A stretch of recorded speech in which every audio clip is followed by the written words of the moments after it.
Olá, bom dia, boa tarde, boa noite. Mais uma playlist Booktuber. E não custa lhe pedir para inscrever-se no canal se você ainda não é inscrito. E dizer que quando você faz esse clique de curtir, compartilhar, comentar, né? Você informa aos algoritmos que o que você estuda e o que você faz é relevante para a ciência, a tecnologia e o avanço do país. Porque neste canal nós buscamos um conhecimento sério e seguro e contamos com você. A leitura do texto e artigo científico de hoje intitula-se Modos de fazer, modos de ensinar. Os métodos de ensino na história da educação pública paranaense na segunda metade do século XIX. Um texto escrito por Franciele Ferreira França, Gisele de Souza. Resumo. Este artigo tem o intuito de analisar as práticas educativas decorrentes das apropriações dos professores primários e das autoridades de ensino advindas dos debates em torno da utilização dos métodos de ensino no cenário da instrução pública paranaense, em especial sobre o método de ensino simultâneo e a paulatina troca deste pelo método intuitivo. O método de ensino simultâneo, instituído pelo regulamento de 1857, foi determinado com a justificativa de proporcionar o desenvolvimento da instrução na província, pois possibilitaria o ensino de muitos alunos conjuntamente, provocando um rápido adiantamento destes. Já em fins da década de 1870, as discussões e recomendações quanto ao método a ser utilizado nos textos legais e relatórios ganharam novas perspectivas, e a pauta passou a ser sobre as vantagens do método intuitivo para a efetivação do ensino. Com base nas fontes e estudo realizado, é possível afirmar que a instituição e utilização dos métodos de ensino no interior das escolas paranaenses contribuíram para a estruturação e consolidação da escola primária na província paranaense. No que se refere às fontes, a pesquisa valeu-se de relatórios presidenciais, relatórios de inspetores escolares e de professores e da legislação educacional no período imperial. O aporte teórico aqui utilizado reporta-se às contribuições da historiografia educacional brasileira, que trata do tema em questão, bem como aos conceitos de apropriação e representação, provenientes da perspectiva da história cultural. Palavras-chave: método de ensino, escola primária, instrução paranaense. Os métodos de ensino na história da educação do Brasil Imperial. O objeto tratado neste estudo refere-se à análise de fontes relacionadas aos métodos de ensino utilizados nas escolas primárias paranaenses, a partir da segunda metade do século XIX, e tem o intuito de discutir de que forma os métodos de ensino foram introduzidos nas escolas primárias e de que modo foram apropriados pelos sujeitos envolvidos na organização do ensino. Diante do exame das fontes, é possível indicar que durante o período demarcado na província paranaense foram utilizados os métodos de ensino individual, monitorial e múltiplo, simultâneo e intuitivo. No entanto, somente os métodos simultâneo e intuitivo foram os recomendados na legislação em relatórios para uso nas escolas pelos presidentes e inspetores após sua emancipação política. Dessa forma, este estudo incide na análise das práticas educativas decorrentes das apropriações dos professores primários e das autoridades de ensino, advindas dos debates em torno da utilização dos métodos de ensino no cenário da instrução pública paranaense, em especial sobre o método de ensino simultâneo e a paulatina troca deste pelo método intuitivo, durante a segunda metade do 800. Destaca-se aqui o ano de 1857, por tratar-se da primeira alusão ao método de ensino simultâneo no Paraná, e esta se encontra no regulamento de 1857, que determinava o uso do método em questão para a organização do ensino nas escolas. Entretanto, a partir de 1880, o método de ensino simultâneo deixa de ser fonte das discussões e recomendações dos presidentes da província e inspetores escolares, uma vez que o método de ensino intuitivo começa a ser introduzido na legislação a ser citada nos relatórios. No que se refere às fontes, a pesquisa valeu-se do acervo disponível no Departamento do Arquivo Público Paranaense, composto por relatórios presidenciais de 1854 a 1889, relatórios de inspetores escolares encontrados em anexo aos relatórios presidenciais, livros contendo comunicações governamentais e de professores de escolas primárias, denominadas de APS.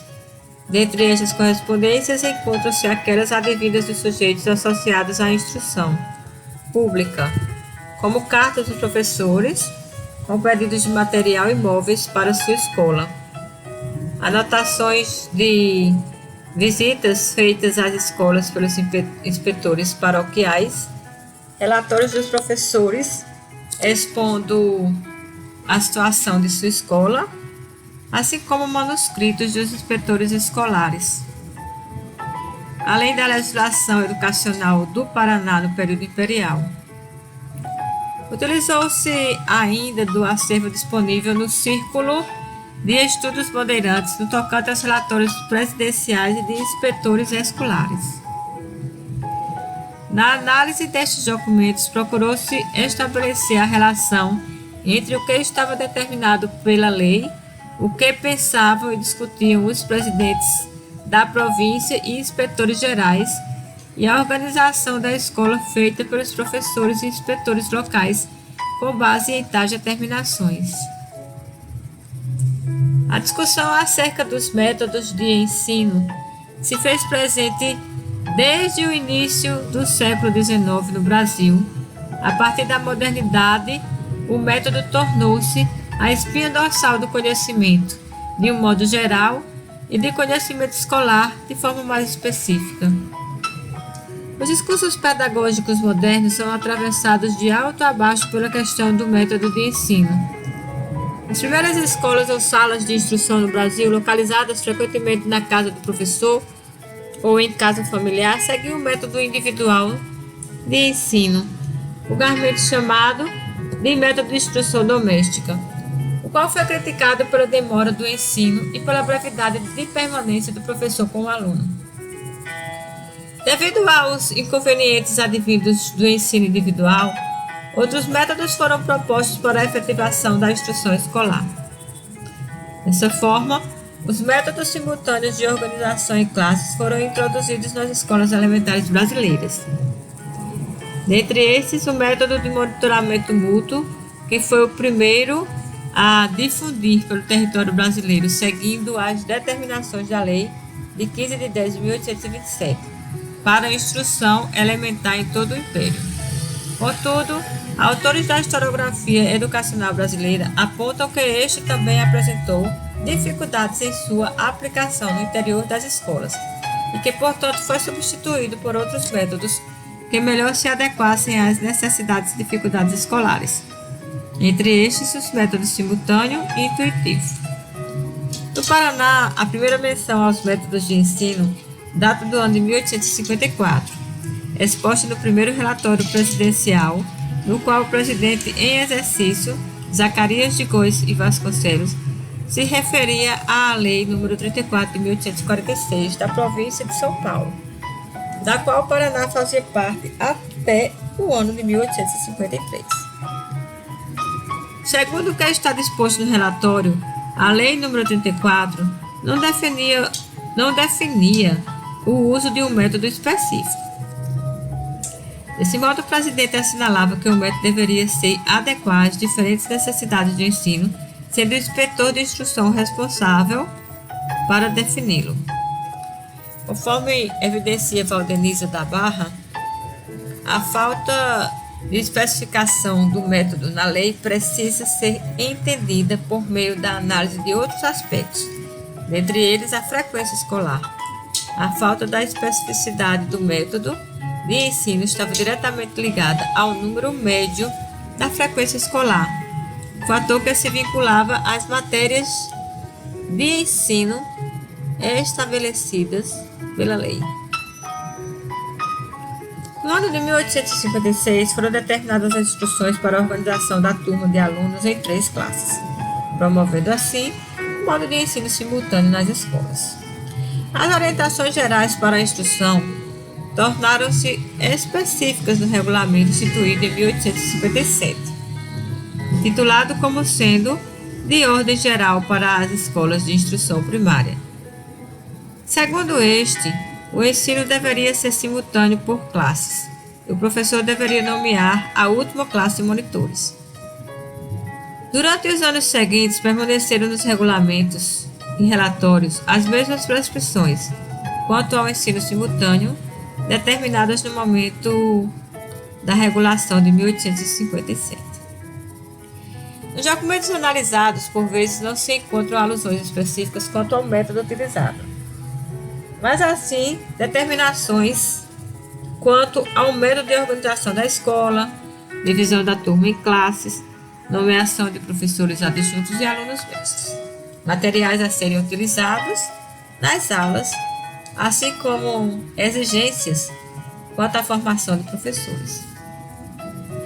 A partir da década de 70 do 800, as discussões e recomendações quanto ao método a ser utilizado nos textos legais e de relatórios ganharam novas perspectivas e os presidentes provinciais passaram a debater sobre as vantagens do método de ensino intuitivo para a efetivação do ensino. Entende-se que a utilização dos métodos de ensino interferiu nos modos de organização da escola primária paranaense, pois junto a estes espaços específicos foram sendo pensados para a instalação de escola dos alunos, assim como o uso de outros materiais e mobília, além de mudanças nas exigências de seleção e formação docente. Os métodos de ensino na província paranaense. No século XIX, o Estado Imperial Brasileiro tomou como questão de pauta a organização de sua instrução pública primária, e esta foi marcada por ideais e proposições veiculadas em vários lugares do mundo, principalmente em países europeus. Instruir, educar e civilizar passaram a ser objetivos recorrentes da instrução, pois, segundo o debate posto naquele período, apenas o ler, escrever e contar, ensinado nas escolas de primeiras letras, não era suficiente.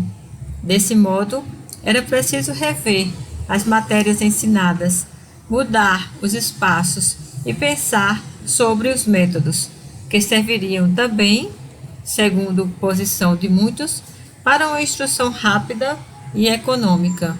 Diante disso, a instituição escolar de Escola de Primeiras Letras lentamente foi substituída pela educação educação elementar, que além dos rudimentos de leitura, inseriu rudimentos de gramática, língua pátria, aritmética e rudimentos de conhecimentos religiosos. Em meio aos debates sobre a organização da instrução, a questão da utilização dos métodos de ensino se faz pertinente, visto que era por meio deles que se organizariam as instituições escolares, com a justificativa de uma necessidade de escolarizar um grande número da população. Segundo Luiz Siqueira, os métodos de ensino eram considerados pelos administradores provinciais como a mais moderna técnica pedagógica. Marcilaine Inácio ainda afirma que, ao incidirem sobre a organização global do fenômeno educativo, os novos métodos de ensino abarcavam os tempos, os espaços, os sujeitos, os conhecimentos e as práticas escolares. Diante do cotejamento das fontes, é possível demonstrar que as ações voltadas para a instrução, relacionadas ao método de ensino, eram definidas pelas representações e apropriações dos sujeitos envolvidos com a organização da instrução, advindas dos discursos e debates em torno das prescrições sobre os métodos de ensino.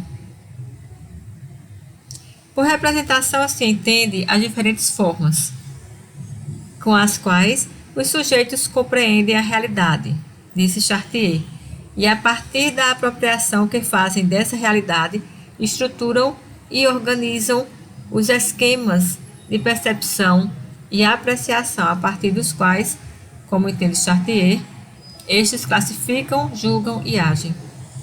E por apropriação, as distintas formas como os sujeitos se apoderam e agem diante de uma determinada realidade. De acordo com Michel de Certeau, a análise das representações não pode ser descolada da análise das produções concernentes a essas, pois essa vem de modo a demonstrar que o que é produzido pelos sujeitos não está somente subordinado ao que lhes é oferecido.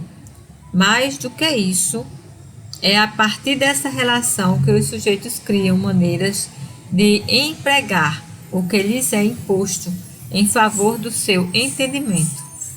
Logo, a partir do uso desses conceitos, é possível compreender as ações dos sujeitos envolvidos com a instrução em relação à organização escolar em favor do método de ensino, uma vez que eles auxiliam na identificação e análise das tensões estabelecidas entre esses sujeitos, provenientes dos discursos de debates em torno das prescrições acerca da instrução pública. Permite ainda evidenciar os modos como os professores e inspetores realizaram seu ofício perante a imposição de saberes.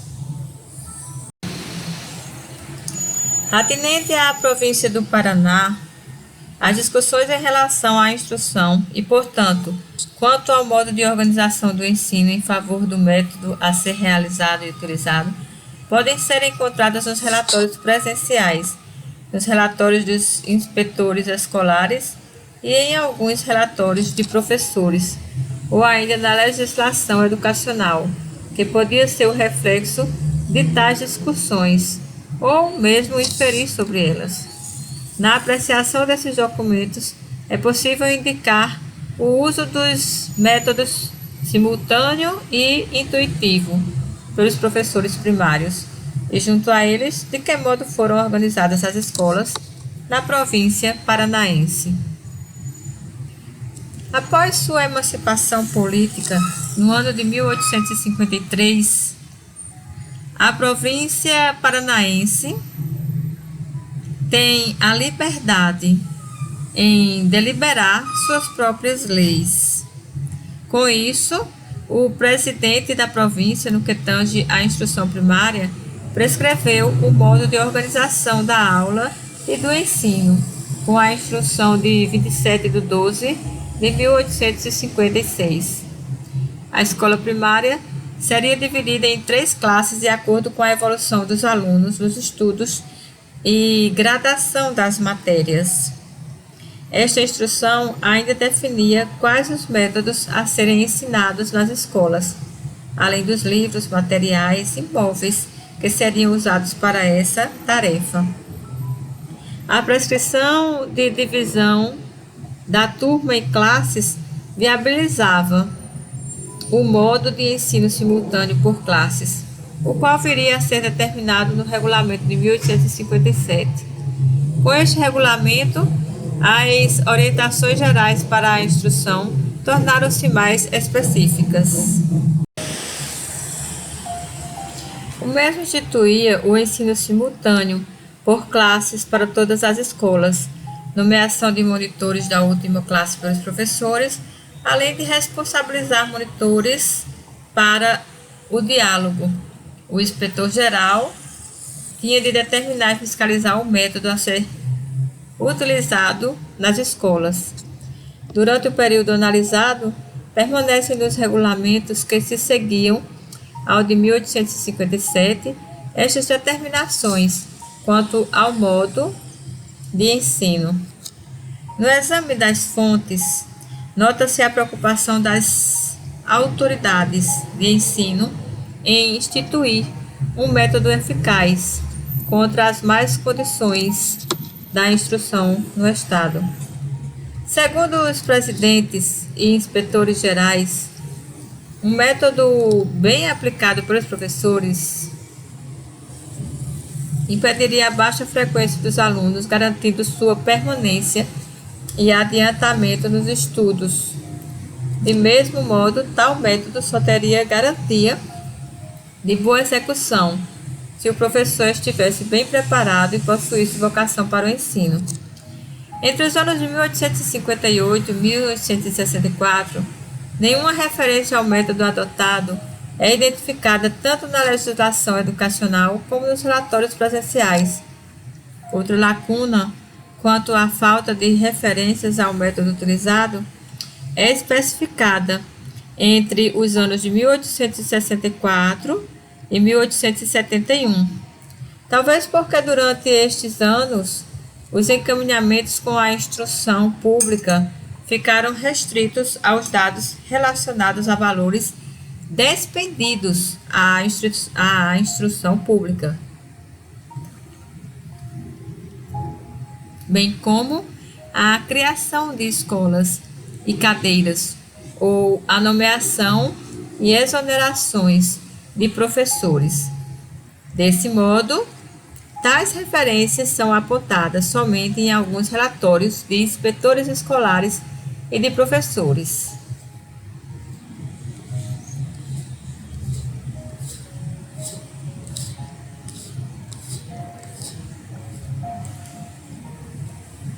Ante a exposição das fontes, é possível identificar que em seus relatórios, os presidentes de província, ao apresentarem de forma resumida suas apreciações e recomendações quanto ao estado da instrução, assumiam uma posição frente ao método adotado.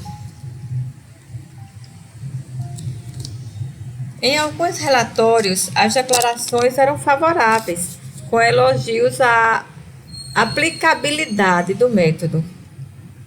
Estes ainda apontavam outras falhas para a precariedade do ensino, como a irregularidade na frequência dos alunos ou mesmo a falta de auxiliares para o professor. Já em outros relatos, o método, classificado como mecânico, aparece como causa do atraso em que se encontravam as escolas. Há ainda presidentes que acusavam a falta de método por parte dos professores como agente da fragilidade da instrução na província.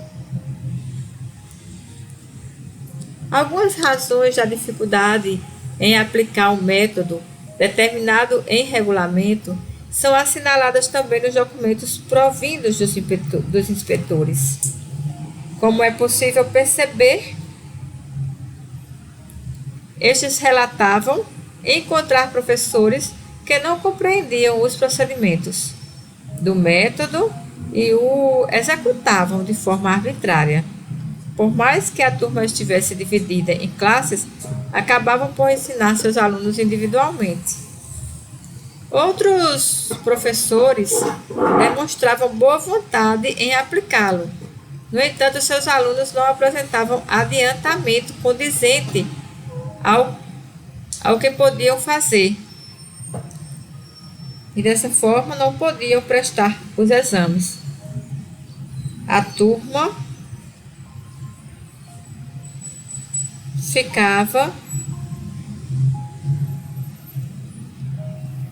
atrasada, sem adiantar-se.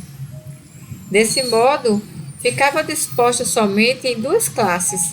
Além disso, os professores acabavam por colocar em classes superiores alunos que não apresentavam adiantamento nos estudos.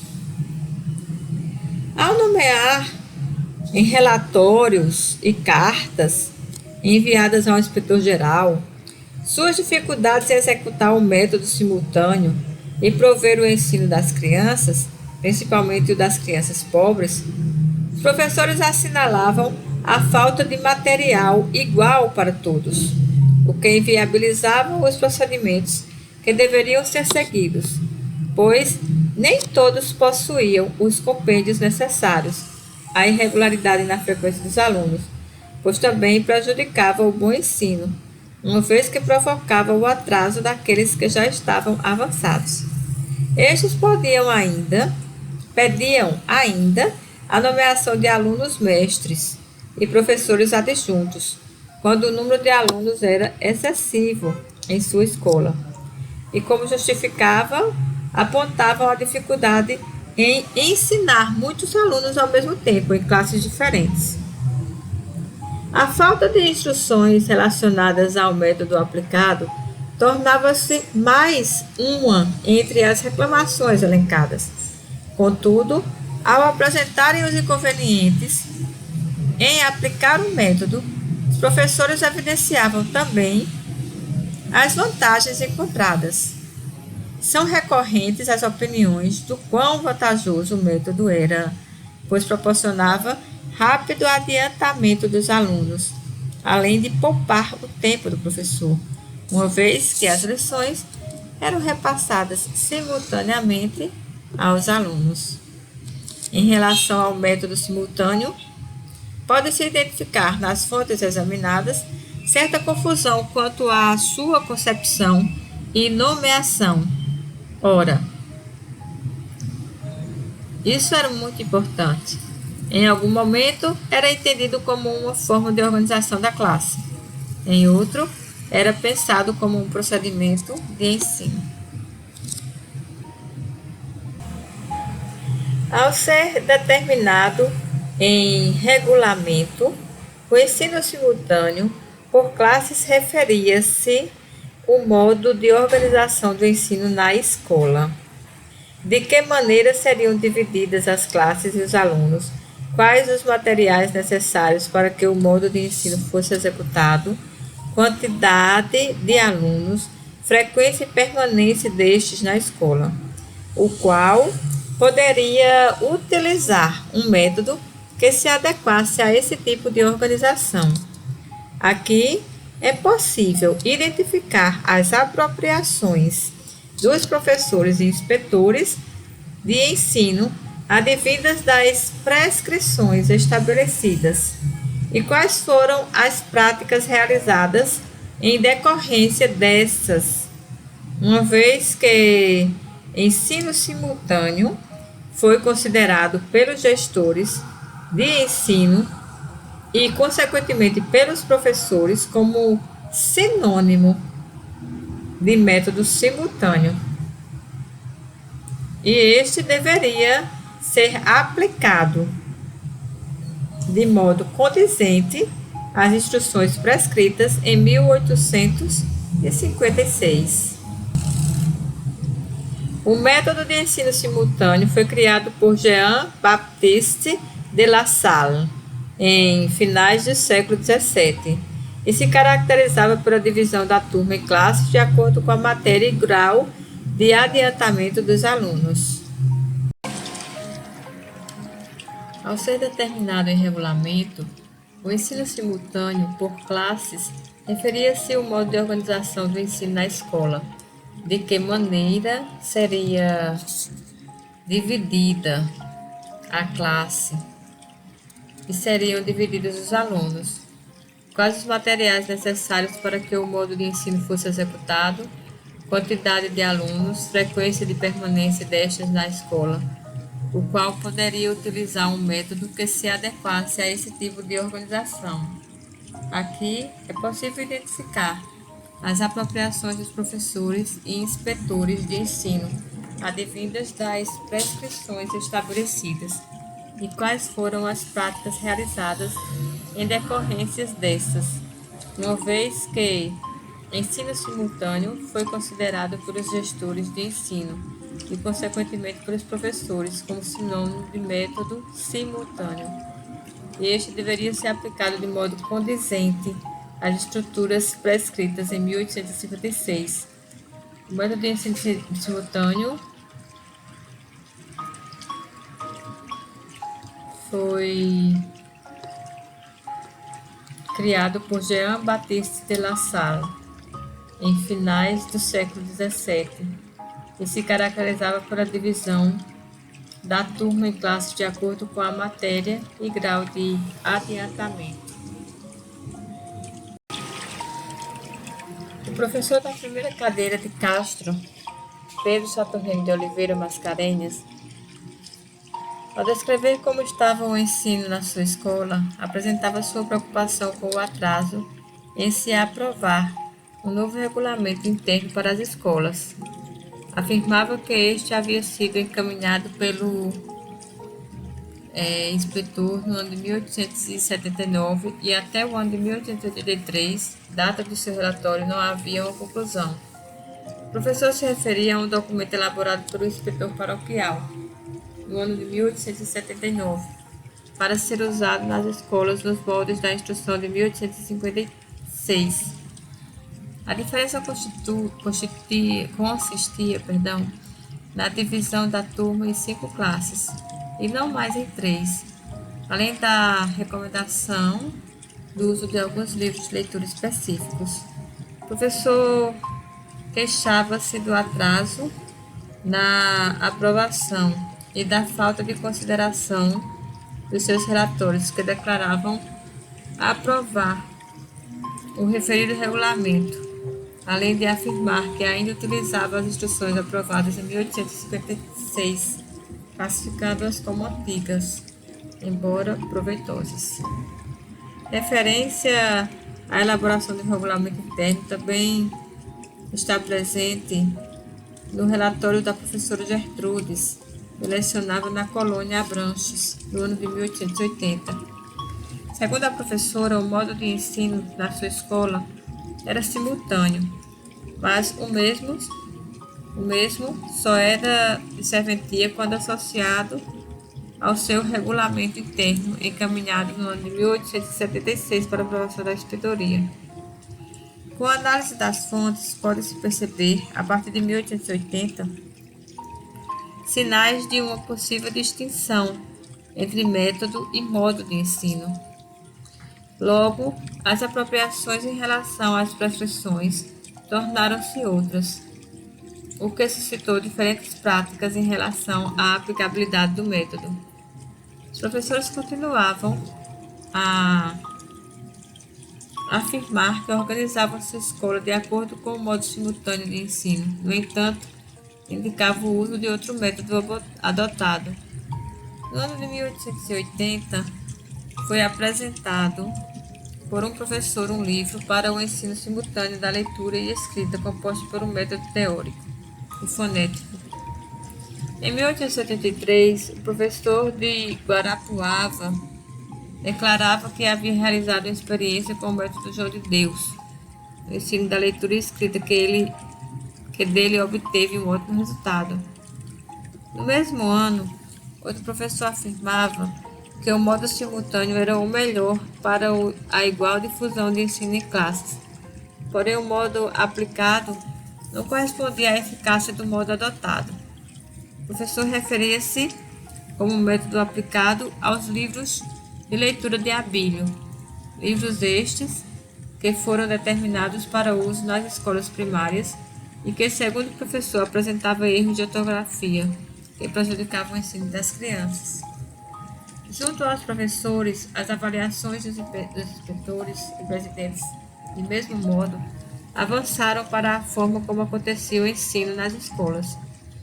E é neste período que pode ser identificada a inserção dos princípios do método intuitivo nos discursos desses sujeitos.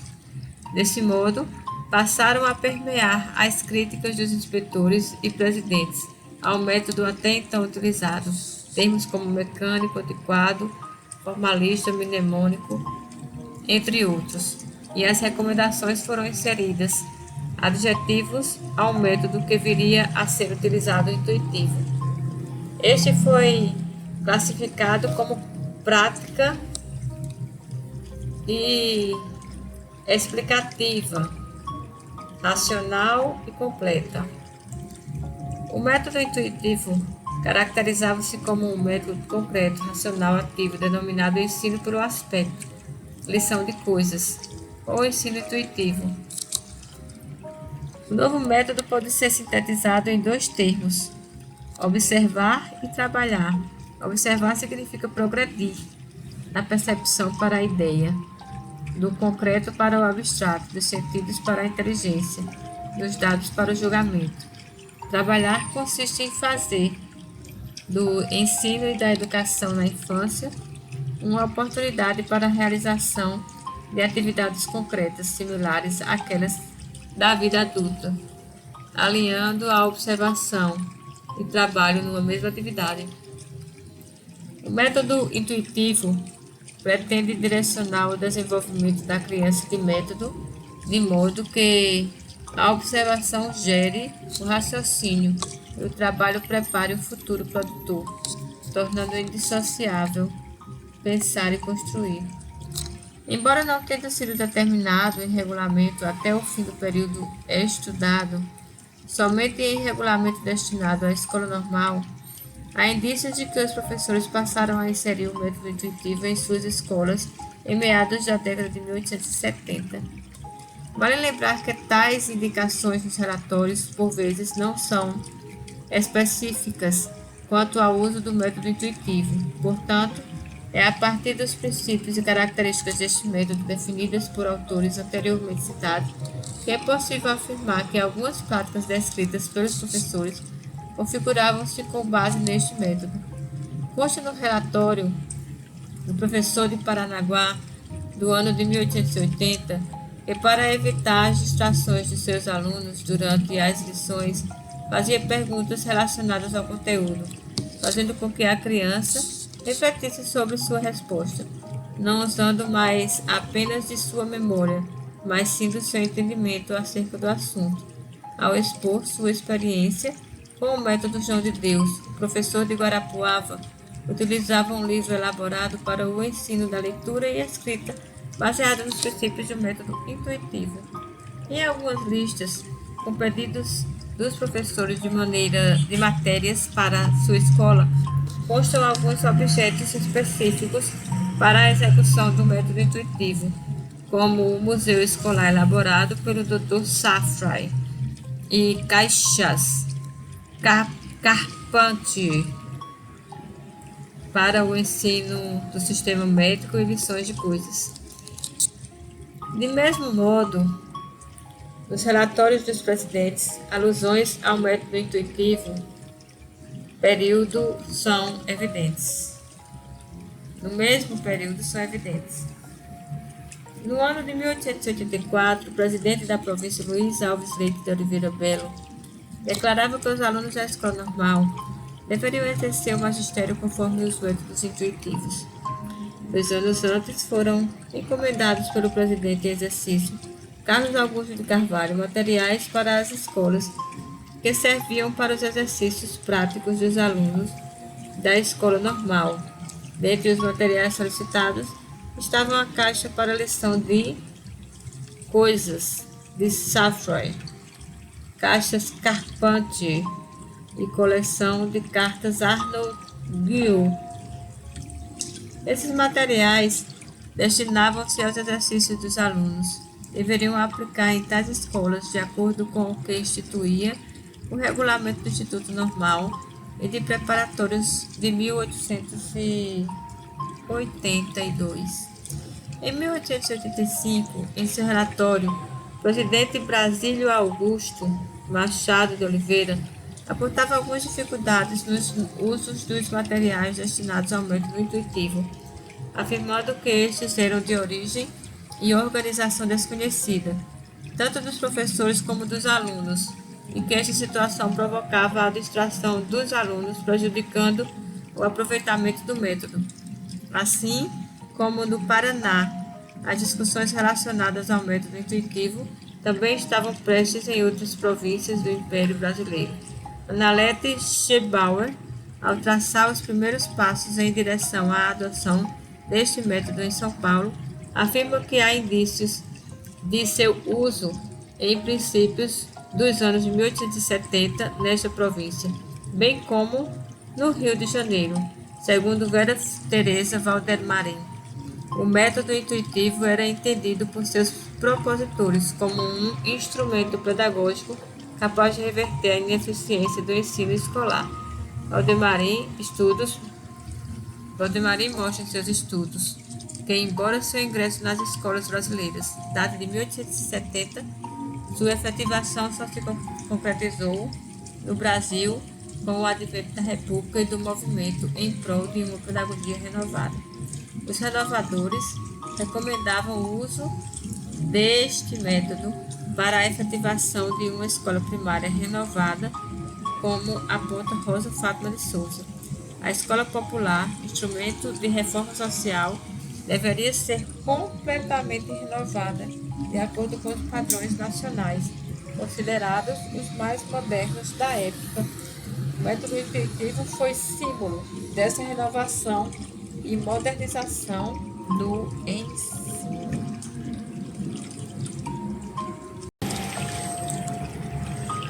Considerações finais. Com base na análise das fontes, os métodos de ensino foram determinados para o uso nas escolas primárias, com a justificativa de proporcionar o desenvolvimento da instrução na província, já que estes se caracterizavam pelo ensino de muitos alunos, conjuntamente com a distribuição uniforme do tempo do professor.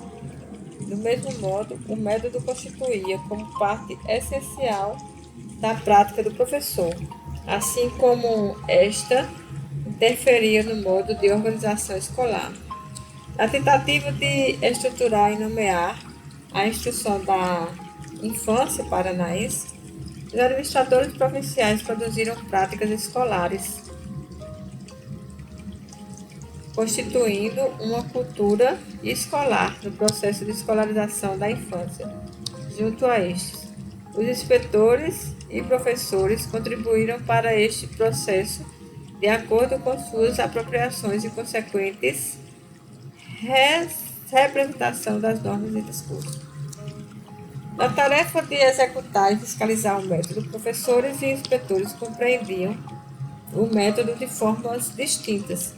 Entendiam-se por ensino simultâneo o ensino conjunto de muitos alunos divididos por classes, segundo o seu adiantamento e as matérias ensinadas. Todavia, esta era a maneira encontrada para organizar a escola de forma graduada, pois dividir a turma em classes não significava emprego do método definido, já que há relatos de que a turma se encontrava dividida em classes, mas sobre o método era impossível comentar, por não ter sido identificado. O ensino simultâneo determinado em regulamento foi compreendido como método a ser seguido pelos professores e fiscalizado pelos inspetores. No entanto, as nomeações ao método praticado, assim como as descrições dessa prática, mostravam-se variadas. Para os professores, o método se distinguia como procedimento didático, qual deveria ser executado com o apoio de monitores ou alunos mestres e professores adjuntos, além do auxílio de materiais e móveis iguais para todos, de forma a promover o avanço dos alunos. Por meio do emprego da emulação entre eles e os castigos morais. Para tal, professores associavam seus saberes e a experiência da prática às dificuldades de falta de materiais e orientações específicas do método a seguir. Durante o período estudado, nota-se que a compreensão de ensino por parte dos professores e autoridades passou por significativas mudanças, uma vez que suas avaliações e recomendações não foram tocadas somente os princípios de organização da escola, mas passaram a fluir sobre um modo de ensino voltado para o aluno. Desse modo, a criança ganhou outro espaço nas discussões referentes à instrução.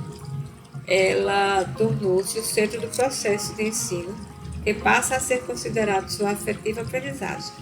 Portanto, um método que entendesse essa especificidade se fazia necessário. Com isso, o método simultâneo e suas variações, até então usado, foi sendo substituído lentamente por um método intuitivo.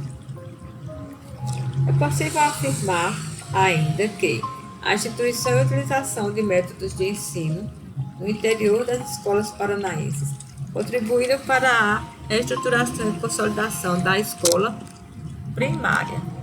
E, se por um lado ela se estabelecia com dificuldades e imposições, por outro, as novas maneiras de organização, compostas por fazeres e saberes produzidos no seu interior,